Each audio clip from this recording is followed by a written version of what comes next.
Ladies and gentlemen, good afternoon, morning, evening, depending on whichever time zone you're in. Welcome to Weekly Shenanigans.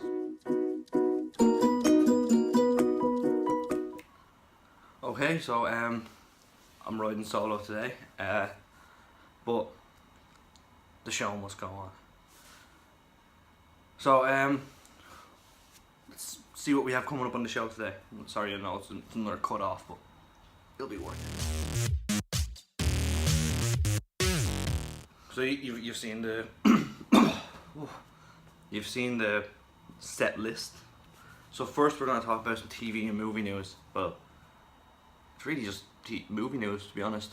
Well, let's start off on where I'm always going to start off. So Tom Holland recently let slip. Now, he's the person who said over and over again that he's terrible at keeping secrets. We now know why. We all knew there was going to be a Spider-Man 2 after Homecoming. But he's now revealed that, depending on success, obviously, there's definitely going to be a trilogy. Which, again, had me in such a good mood when I found out. You know what I mean? The only thing better than getting 2 Spider-Man movies is getting 3.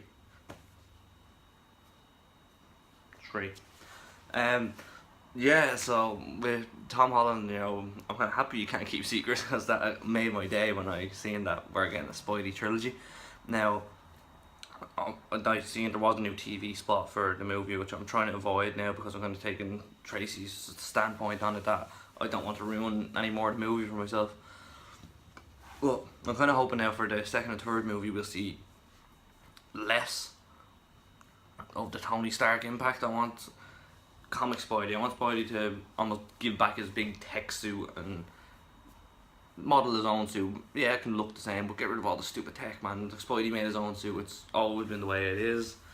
Although I do love the look of the web grenades. I'd like simple webs. Just he's not the owner of Parker Enterprises just yet, so just give him simple webs. So I'm quite excited for that. I'm quite excited to see what villains they're going to bring in. I'd love to see Mysterio and his fishbowl. I'd love to see Craven. Craven and the comic books is a character I love to hate. I'd love to see Craven in the movies. I'd love to see a Green Goblin done properly, but I think it still might be too soon. Like the closest I got to a good Green Goblin was Willem Dafoe's, and just the whole mechanical suit wasn't doing it for me. You need the purple hood and the mask. That's Green Goblin right there. But yeah, right. Enough of that, because I'm probably going to talk more Spider-Man in a while anyway. Next bit of news, we're going to stick with the same kind of character universe, even though it's not going to be set in the same universe. So apparently Venom now is they're pushing ahead with it full speed ahead. It's been production now, the filming has been pushed up to this autumn, or fall for you, my further western friends. Listen, again, I said a few podcasts ago that I'm not really excited about this movie because it's Sony doing it, but the casting of Tom Hardy has me a bit more excited, and now I'm intrigued to see how they're going to do the origin story of Venom without Spider-Man. So it should be interesting, and the fact now it's filming this autumn, fall, we should hopefully get it sometime mid-2018, which would be nice, and we can judge it when we see it.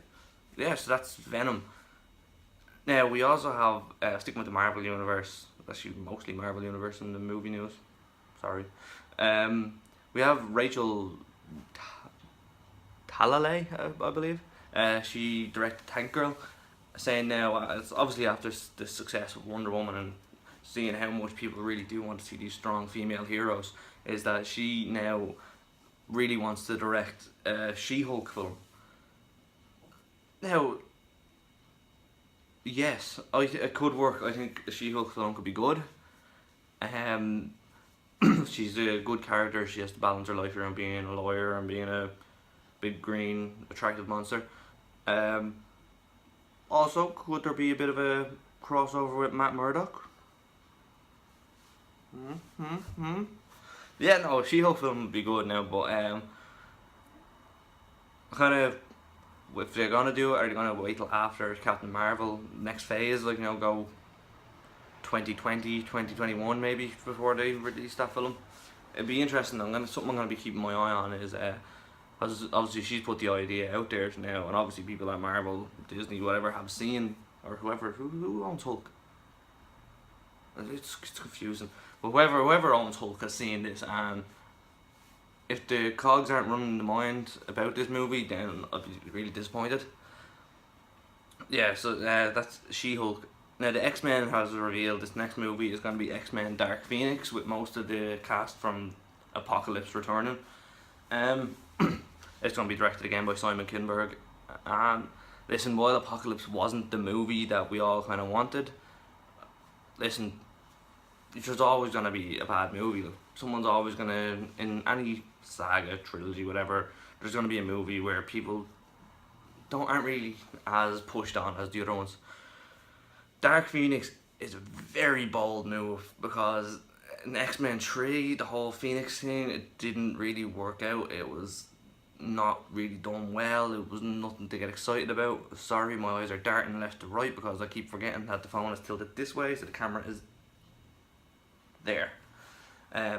Yes, listen, the girl I keep always forgetting her name, she plays Sansa in Game of Thrones, who plays Jean Grey now. She's a good range now. She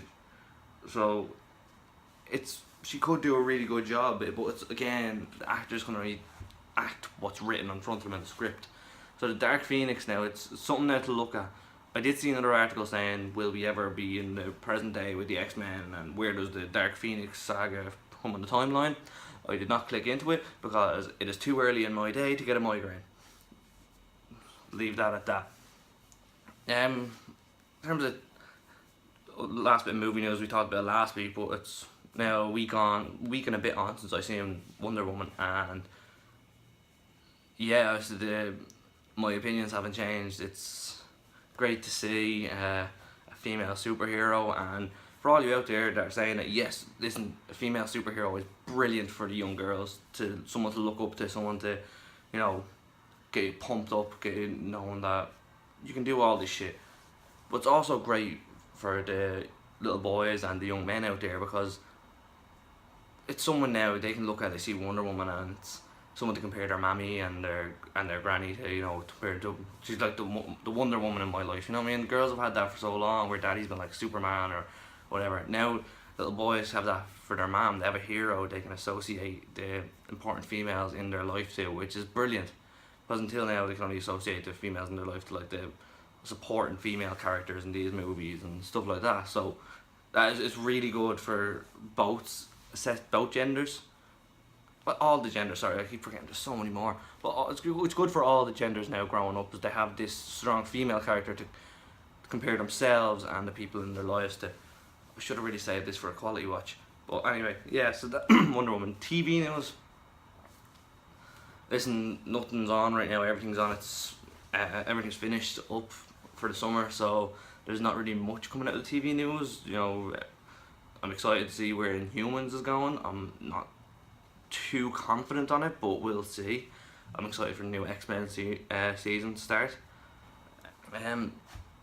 Yeah, well, one thing I'm most excited for though is next season, The Flash, to see where they're gonna go with Barry not being around. You know, throwing himself into the Speed Force.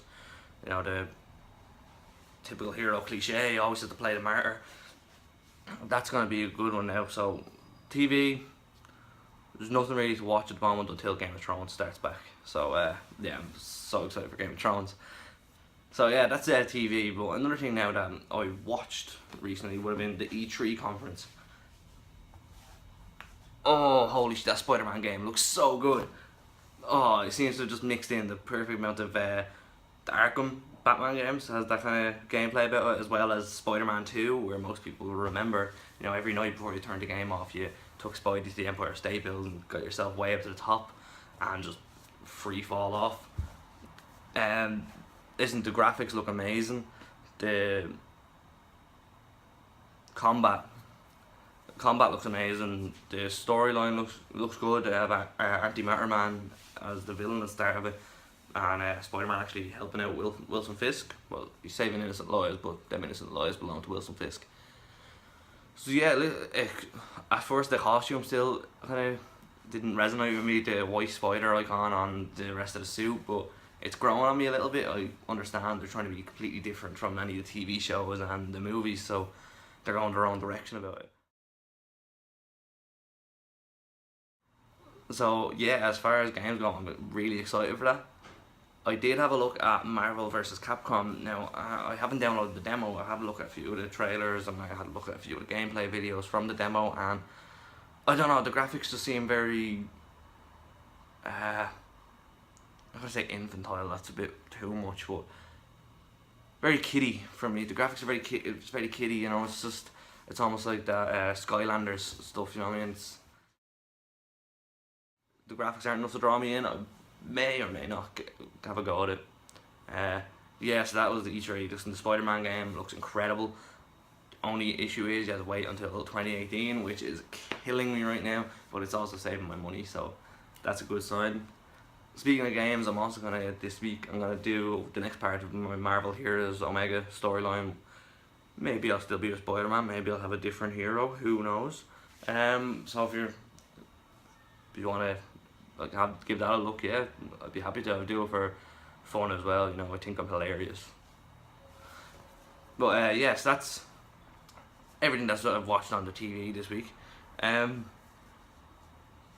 in terms of comics, as most of you know, follow the Twitter, due to some funding issues, I did not get to read most of my comics this week. I did, however, read Secret Warriors and Scarlet Spider.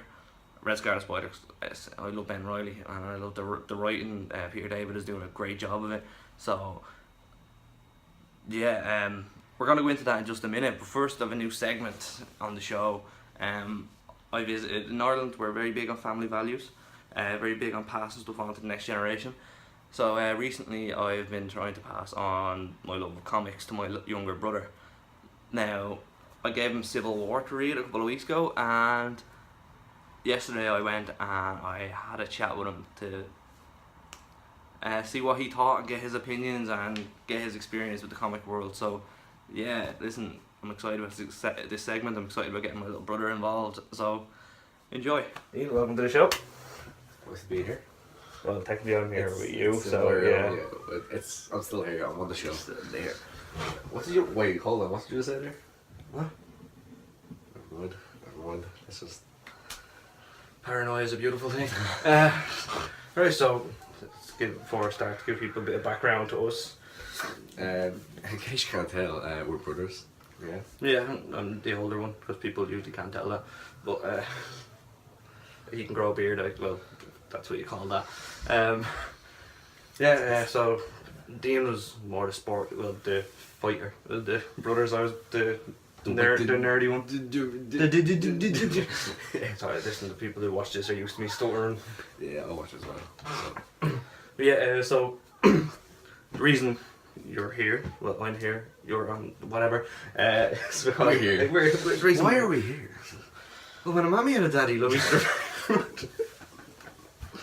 Right, anyway, I gave you a graphic novel to read about a week or two ago. Indeed. Which was the cult classic Civil War. Not Live Grow. Not Live Grow. It was not backwards in the camera. Right, so before we get into that, before this, your experience with comics, the genre, anything to do with comics? I'm really no experience with comics. Like other than like movies and TV series and stuff. I watched all that stuff. But comic wise, reading comics, I've only read a couple that you've given me, like maybe 3 or 4 that you've given me. But I never really read them. I never really went and bought them. You know, it wasn't really a thing. Me growing up, you know. Yeah, and I suppose most people in Ireland actually. I only realised a year ago that there was actually comic shops in Ireland. Yeah, I never thought there was a comic shop. It's kind of like an American thing, you know. Yeah. It's like one of those things you see in TVs, and you know, the people reading comics is one of those American things. To us, anyway. Yeah, definitely. It's very foreign, but still, it hasn't really taken off. It's starting to take off in Ireland a little bit more, but yeah. So, well, to start with some simple questions then. You said you watched the TV shows, the movies, stuff like that. Who's your favourite hero? Yeah, I've different preferences, you know. Like recently, I've made a definitive decision that my favourite movie and favourite hero is Deadpool. That's just because of the sense of humour in it, and you know, like just the whole idea behind it, the concept I love, you know, especially the sense of humour just gets me every time. I've watched it like 7, 8 times, it just makes me laugh non-stop every time. But of course, I like them all for different reasons, you know. Yeah, and I don't know if you noticed, most people who aren't big fans of comics don't. Deadpool was actually a rip-off of a DC character. Yeah. So Wade Wilson, Slade Wilson. Yeah. So it was kind of, that was one of them blatant things that Marvel done that really worked out. Yeah, I love it. So company-wise, obviously you mentioned Deadpool there, movies. Would you aim more towards Marvel or DC? See, more towards Marvel because I think they put out more content. Just, you know, like it's more like it's more recognised. You know, it's just the whole Marvel thing at the start of the film. You know, people, when you see comics, you think Marvel. You know, Yeah. For the general, the casual person, you know. But of course, I like, the comic with the Batman, you know, and all the dark side of DC. You know, it's kind of like, it's nice to balance that out sometimes. You know. Yeah, it's kind of like Marvel and DC are kind of yin to the other's yang. Yeah. One's real light and humorous, the other's Yeah. dark. So shows wise, what shows have you been watching? I'm in the middle of Jessica Jones. Quality. Yeah, it's so good. It has me captured. I've touched on Flash. I've touched on other things. You know. Don't be touching Flash. Stop exposing me. No, as you can see, there's a Joker.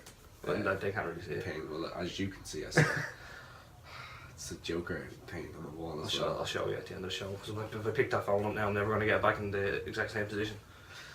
Yeah, it's pretty quality. It is cool, isn't it? Yeah. It's basically the Joker. He has like a dollar bill in his hand. It's like a fork coming out of him, and you can see like in the back. It's like Heath Ledger's Joker. It's Heath Ledger's Joker. I'm trying to figure out who they modelled the Harley Quinn. Yeah. It looks a bit like your woman Amy Poehler, you know, from Parks and Recreation. She's from Doctor Who. I think it looks a bit like her. Is there pictures of her as Harley Quinn? No, she was never Harley Quinn. No. Well, because it looks a bit like her. It looks like they modelled that Harley Quinn after. That whole point is gone now. Yeah, it was just random stuff, randomness, general randomness. Right, so let's get on to the point at hand. So you read Civil War, which many classes one of the best Marvel graphic novels that they've released. Yeah, it was really enjoyable. You've seen the movie. Yeah. And now you finally have a chance to see how different the movies can be from the comics. There's a big contrast and a big difference. So, right, let's talk about the comic. What's your overall feelings on the comic? I liked it. I did like it. Yeah, I did like it. Obviously, you know, there's just a different feeling to it, you know. Like, I'm used to watching the films as like most people I know, you know what I mean? Used to watching the films, getting the action and stuff, but it's different. Use your own imagination, you can kind of like put the slides together, you know. Yeah. So like it's still obviously, you know, just like you're used to watching films, you see it all flow, but it's still panels, you know. Yeah. So you put it together in your head. It's a different kind of feeling, it's a different kind of process. But I enjoyed it. I enjoyed putting it together and, you know, playing the voices in my head, you know. So what would be some of your favourite moments from the book? We discussed this off camera. Both of our favourite panels is the Punisher holding Spider-Man. It's a powerful kind of, you know, you see him standing there and the kind of shadow in the background, so it's really good. Everything about it, I think the fight scenes are really good. There's a lot of detail, you know, you can kind of like. So much heroes in one panel, but if you manage to get the detail on you point. read the little speech bubbles, then you look for a few minutes, you know what I mean? You look what's going on, you know. But it's good. Yeah, no, that's it's one of my favourite books. So as you said, you're a casual, not even casual reader because you've read like 3 or 4 comics. As just a person who kind of watches the movie stuff and comics, what was the biggest differences from the comic to the movie? Biggest difference is how you like just kind of like how was going on, you know. Like I think they made a point for me anyway.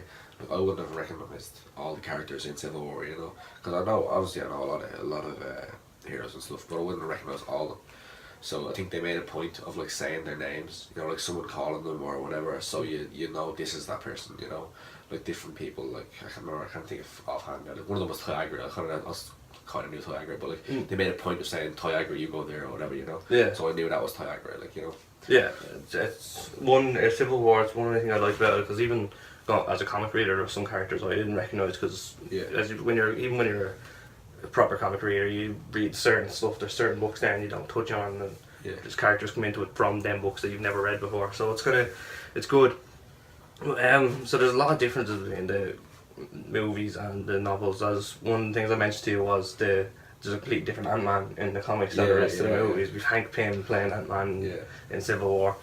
And how did you find that first? I know a few people thought they found that a bit odd at first, that kind of they only know Hank Pym from the movie being the old guy.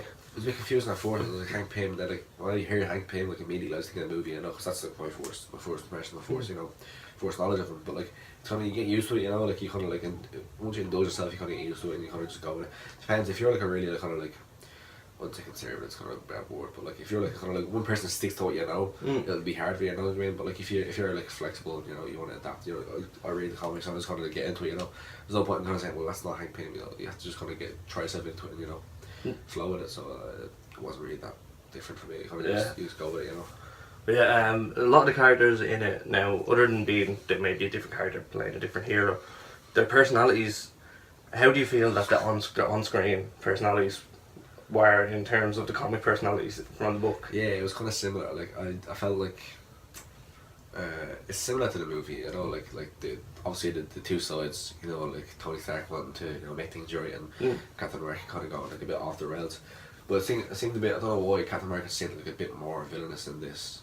I don't know why. It's just for me the kind of feeling I got was like if he seemed a bit more of a villain in this than in the film. You know, in the film he's still like, depends what side you take. You know, like obviously some people will take Captain's side and some people take Stark's side. I always look at Dark side, but like it's personal preference, you know. But like for me, I was seeing Captain as a bit more of a villain in this. It's kind of like just give it over. It's perspective for each person. One thing I always ask people when they're reading these for the first time, when you look at the characters in the comics and how they're written, do you what do you think of Marvel's casting of those characters for movies? Yeah. What do you think they got right and got wrong? Let's start with like two main characters, right? Iron Man. Tony Stark. How did you feel about Robert Downey Jr. as Tony Stark? It's hard for me to talk about this because I only know the movies, so I only know Iron Man as Tony Stark. I only know Iron Man as Robert Downey Jr. You know what I mean? So it's hard for me to kind of see anyone else doing different or like. But do you think he fits well with the way it was written in that comic? Yeah. Okay, and then now we got to Chris Evans as Captain America. Yeah. Yeah, I think he fits well, but I think not as well as someone else would have. In the comic version, you know, there could have been someone else. I think who could have done better, maybe, because I can just see Captain America, you know, like in the films, and he's kind of big. Yeah, big. Like he's big patriot. Yeah. He's not as like as kind of like cutthroat as he is. Well, not cutthroat, but like, you know, he's a bit more ruthless in that. Yeah. In the comic for me, anyway. One of my to go to now two castings I think Marvel got perfectly. What's your opinion after reading the comic? There's Black Widow. Scarlett Johansson as Black Widow. Yeah. I think that's beyond perfect. Scarlett Johansson or anything. And Falcon. Yeah, I like Falcon. I like what's his face as Black Panther as well. I don't know his name. I always forget his name. Yeah, I don't know his name. But the trailer for Black Panther looked class. Oh, it looks sick. Well, we're going to talk about that on the full podcast. Dean might join us for the odd full podcast every now and again. It looks sick. Alright, so let's keep it short and sweet. This is your bit, camera show, It's your first time on cameras. Camera show?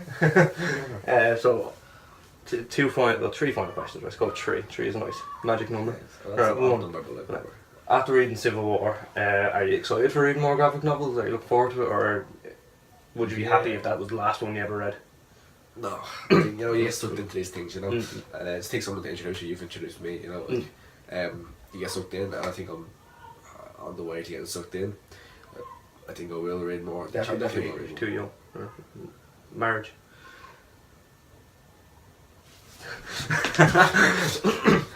No, I definitely will read more, and you kind of have to now. It's kind of a segment. So, the second question is overall feelings on Civil War. Right, I want your opinion on the writing, the artwork, and the heroes involved. What you thought of it overall? I love the artwork. For starters, you know, like when you read the speech bubbles, you know, like and read what's going on, and you can look for a few minutes and just kind of pick out all the little details and all the little battles going on, the little things in the background. Yeah, it's very detailed. I like how you can kind of like look for a minute, you know, rather than just kind of just flicking through pages and reading little, just flicking through pages. And especially the panel of talk about it again, the Punisher, it's just sick. It's so detailed. Yeah, it's all the little rips in his suit. It's sick. The writing was good. See, I'm used to I love reading books, you know. Like I don't read graphic novels or comics, but I love reading books. Yeah, sure. So I'm used to the pages and the descriptions and stuff. So it's different for me, but it's still good. It's short to the point. You know, it's kind of like whereas books have the descriptions written down in words, these just have the dialogue, and then you have the description in the picture in front of you. You put it together yourself, you know. So it's different from it's a good different, you know. I like to change with the difference, you know. And the characters, I think it was nice to see a lot more going on, but I think at some stages there was a bit too much going on. You know, like for someone who's casual, it's hard to keep up with. You know, like the different people. You know? Sometimes there's a lot of people being mentioned. You know, like you have to go back and see who this is and how they're relevant to the story. You know, but like other than that, like the characters and like the way they're displayed, the way they're portrayed is good. Just sometimes felt like a bit too much going on. A bit too much. Sometimes. Which is probably why most people fondly remember when they collected it issue by issue when it was first being released. That makes sense, because you kind of like, you can just go one by one, you know, rather than all being together. Compressed in together. So you were, I think you said it already, but Team Stark or Team Cap? I'm Team Stark. Team Stark? I just think it's more like, logically when you think about it, it makes more sense, you know. Me personally, that's the person I am. I'm Team wherever Spidey goes. It's always in the web. And if I'm the first Reddit is wherever Spider-Man goes, I go. That's so typical, you know. And bonus question, I'm going to say that only three, but this is a donkey life question. No, it's not even a question, it's just going to look for your opinion. How badass was that Iron Spider suit? That was sick. How sick is that? I was so hoping to see that. See, I like it, but like, I'm a traditionalist. I like Spider-Man's just the normal Spider-Man suit, you know. That's the way I liked it, because it wasn't a huge thing. It was kind of in it for a certain amount of time. I wouldn't like to see him in it all the time. No, definitely just not. The odd kind of occasion in these kind of enhanced suits when it's needed. Yeah, it's nice. like a little Iron Man thing, you know. Like, he gets the different suits in, but like I just like Spider-Man's original suit. And something plain and simple. Yeah. I don't want to say change too much. I'm going over my questions, but again, another question. This is because we're on Spider-Man, right? How different do you think it is, right? In the book, obviously, Spider-Man's established, he's experienced hero, whereas in the movie, it's his first introduction into the MCU. Yeah. So how weird did you find it from going from the movie, where he's been introduced first, to then the graphic novel, up where the movie's based on, where he's basically he's an established hero. Yeah, he's respected. It's different. I think I liked to see him a bit more respected, a bit more involved in the graphic novel. You know, he was a bit more of a pivotal character. You know, like the way he's going around and whatever. But like, I would have liked to see a lot more of him in Civil War movie. You know. So that's just kind of my opinion. That's just my love for Spider-Man as well. You love Spider-Man as well. You don't want to see more of him. You want to see as much of him as you can. Yeah, exactly. It's you anyway. And 100%. Yeah, so I'm the same. I want to see as much Spider-Man as I can because I love Spider-Man. And I think he can be a crucial part. You know what I mean? He's probably one of the most relatable heroes that have ever been written. Like, you know, because he's a poor kid. He's like, I'm only a young fella. He's young. He's dealing with school. He's dealing with girls. The nervousness. He's dealing with not having too much money. Yeah, and just the quick wit and stuff as well. Yeah, it's good. He puts them when he's. Like in normal, anyway. When he's in his civvies, he's kind of nervous, he's geeky, but when he puts the mask on, he has this newfound confidence. Yeah. Like, we all have a mask. That's getting deep. Yeah, so, right, so, all I want everyone else to do at the end of the show is send in your ideas of what graphic novels you think Dean should read as someone who's being introduced to the written media of the comic book genre. And, yeah, I'm glad to hear you enjoyed Civil War. It's one of my favourite comics going around. And as with the podcast now, you being hopefully a regular guest, as Tony said to Peter in the book, you're going to be bigger than Elvis now. I'm glad that far. I like that panel too, though, where he revealed himself. Yeah. And J. Jonah Jameson nearly fucking died in the chair. Yeah.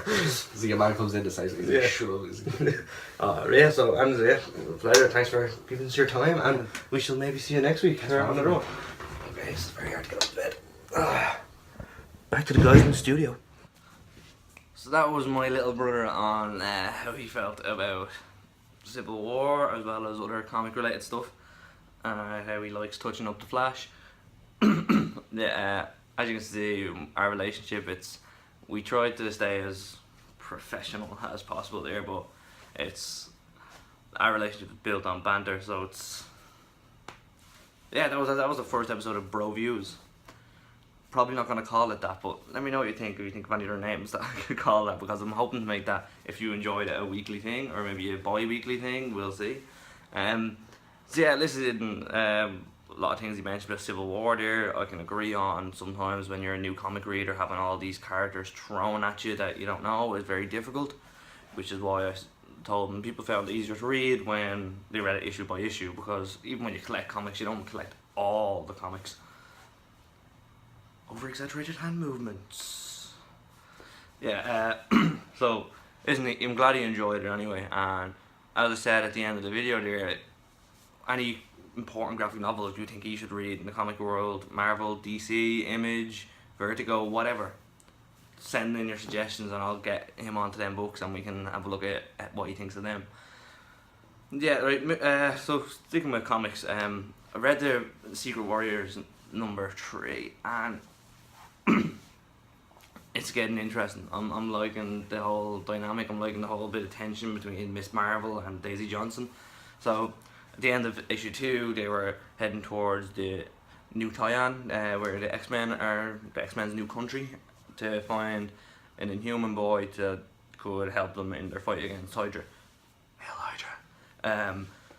So at the end of the issue, their car is stopped, and we have Beast as well as many of the other X-Men standing there, you know, kind of like, the fuck, bro. Crashed a private party. So in this issue, they have a little chat with Beast. They're talking to him about this kid they're looking for. Beast. There's a bit of hostility between Miss Marvel and 2 mutants. Boom Boom. I don't know why Boom Boom was coming to my head, but I think that might be one of them.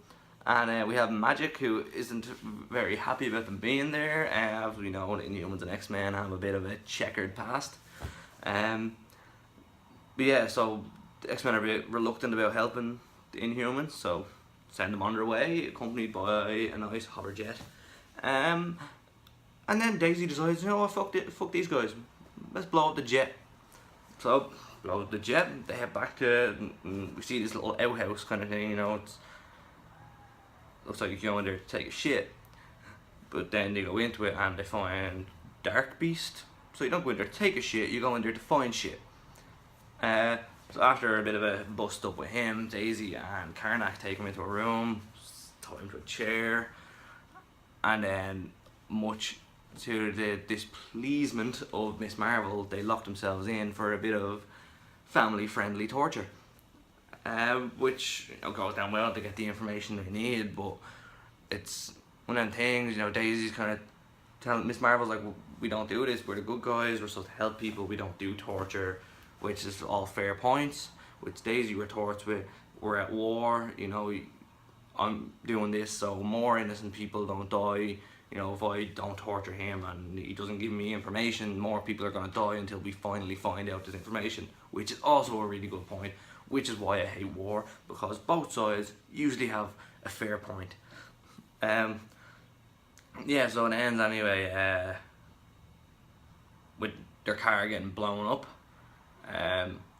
Beast and all there again, normal Beast, not Dark Beast, to which Daisy turns to Miss Marvel and says, told you I didn't kill him when I blew up the jet. Another fair point. So yeah, the next issue is going to be interesting now. I'm liking the whole little side story of Miss Marvel when the Hydra first took over and the 2 guys trying to blow up the Hydra van, and she's like, we don't do this, we're good guys, this isn't how we fight this shit.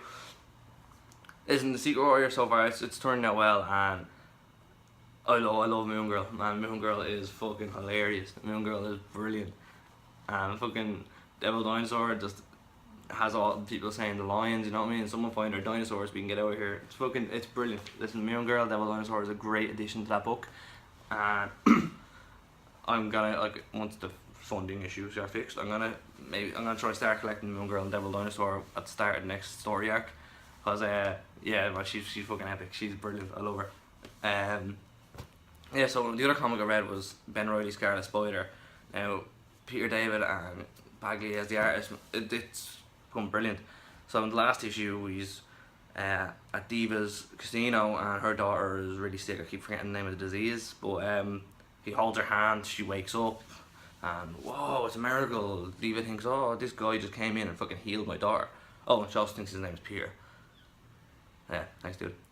But yeah, so what he's saying now is he's basically using this pure coincidence, which he missed himself, that he touched her and she woke up, to get a bit of cash for research out of Diva. So in this issue, he's basically telling her, listen, I need to find someone who is a good specialist when it comes to these diseases, so I'll need time.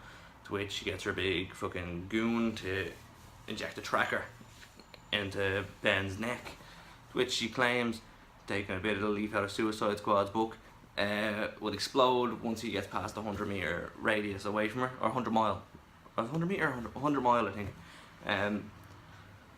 So yeah, even when Ben leaves the room, Dee Van are like, that doesn't do that. Like, I was like, yeah, but I don't think he'll call my bluff. Which is exactly what happens in the next panel. He's like, she's bluffing. Can't take that risk.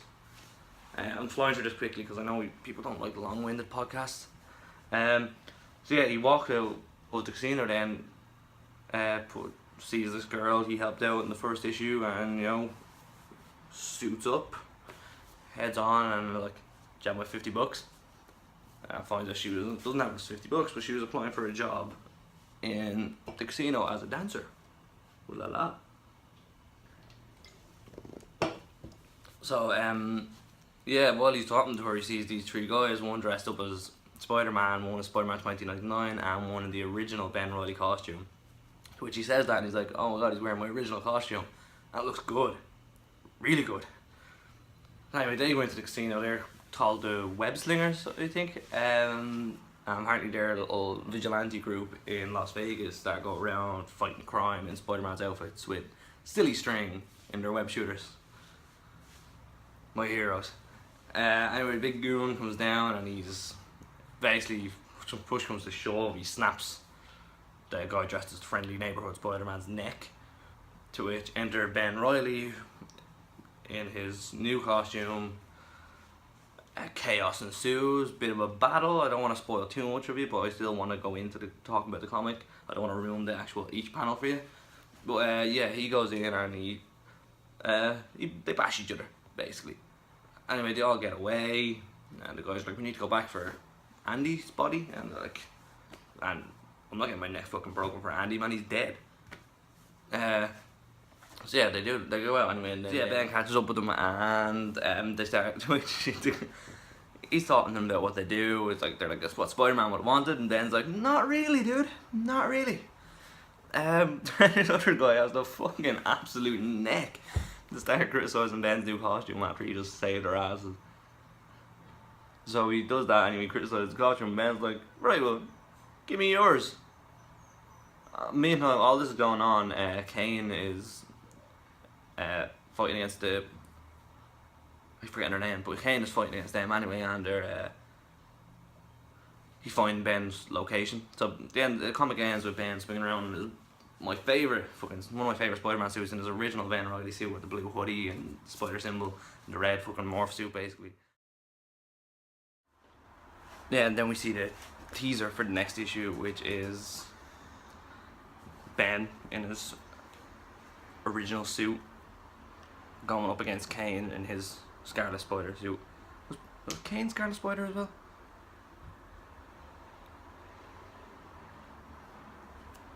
Man, I'm losing on my Spider trivia. Anyway, so that's next issue. Looks like it's gonna be pretty badass. It was almost like a build up, just like the Spider-Man Deadpool, where we see Spider-Man Deadpool come to fight at the end of it.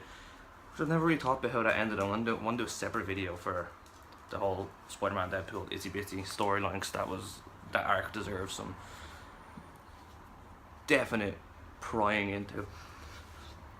Anyway, on to Equality Watch. If I can edit that so Equality Watch comes up when I do that, I'll be very happy. Alright, so Equality Watch is, I can't remember, I don't think we did talk about it last week, but the Black Panther trailer dropped.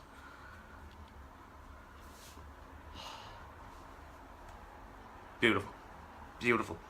It starts off with Bilbo Baggins, Martin Freeman.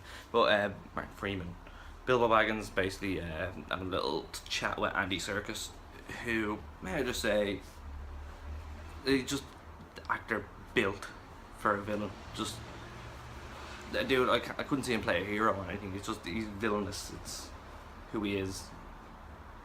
So you see a lot of shots. You see just outside the interrogation room, behind the two-way glass, is Chadwick Boseman and Lupita Nyong'o just chilling there watching, and Andy Serkis basically says, yeah, I can see you, with his maniacal laugh. There's the dog. Bye bye. yeah, so it's the trailer looked fucking sick. And can we all just take a minute to appreciate Michael B. Jordan's hair? That looks so badass. Then if I could pull that off, this would be that. But yeah, anyway, it's basically the cast is, from what I've seen, is basically there's only 2 white people in the whole film, which is people have been calling out for more people of colour in Marvel, and it seems like that's what we're getting. We're getting these people of colour in, we're getting these great actors, we're getting Michael B. Jordan, Chadwick Boseman, Lupita Nyong'o. It's some of my favourite black actors are in this movie, and I do like the reference during the trailer where they refer to Wakanda as El Dorado. Well, Andy Serkis does, and say people have been looking for it in South America, but it was in Africa the whole time. And some of the lines in the trailer were brilliant. You have Black Panther saying it's hard to be a good man and to be king. Yeah, listen, not many kings have been good men, to be honest. Henry VIII, man. If you didn't give him a son, he chopped your head off. Yeah, no, and yeah, the suit, I still love the suit. The same opinion on the suit as when Civil War came out. The suit is badass. But I think Tracy was saying it last week. Is it like the Black Panther from comics, or does he seems to have a lot of enhanced powers? Is it just the suit? Who knows? It's something we're gonna find out, obviously, when the movie comes out. So that dropped anyway, and yeah, Black Panther looks like it's gonna be an epic movie. It looks like it's gonna be one of the. I'm gonna just put out a guess here now. I think it's gonna be one of the top Marvel movies, in terms of earnings and in terms of positive feedback. But yeah, so for quality watch, just Black Panther. Looks like it's gonna be the movie that everyone's waiting on. Us people of color, there's white people, Asian people, black people, Latinos, everyone. It looks like it's gonna be the movie Black Panther deserves, and I cannot be more excited for that. So yeah, that's I don't want to throw too much at you. So for a moment, that's this week's Weekly Shenanigans. Hope you enjoyed. Let me know what you thought of the new segment. What are your opinions on Black Panther? Do you think it's going to be an amazing movie? Do you think maybe it's not going to be as good as people are making out? Do you think people are just hyping it up because of the type of movie it is? Because it's introducing more people of colour? What do you think about a Spider-Man trilogy? Do you think Marvel can finally get it right, or do you think the first movie might tank because of too much Iron Man influence? Yeah, listen, all these questions, answer in the comments below, and please, if you're watching and you do, like the video. It's how we get out there more. The way YouTube is, the more likes you get, the more yada yada, the more views you get, etc, etc. So that's how basically Trace done it last week. That's how I know you're gonna get to the end of the video. If you like this video, I believe you got to the end. I trust you. So yeah, I'm gonna be announcing during the week on Twitter. While you guys are sending me in your choices for what graphic novel Dean should read next, I'm gonna be announcing maybe Wednesday. I'll announce what graphic novel I have him reading this week. No, Wednesday, the day before the podcast is supposed to drop. So Tuesday, Monday or Tuesday, I'll announce what graphic novel Dean's reading, and yeah, you can get excited for that. You can break it out, read it yourself, see if you agree with his opinions. And yeah, that's basically it. Also, what do you think of the Spider-Man game? Do you think it's going to be good? Do you think it's just going to be another throwaway game that you play for a couple of days and then push to the side to go back to playing FIFA or Overwatch or whatever it is you play? Yeah, so listen, leave me your opinions. Everything we talked about today, I'd love to hear your opinions on. And also, again, don't forget to like. Subscribe if you want, but likes is the most important thing right now. So with that being said, thanks for watching. Peace out. I'm Mary Poppins, y'all.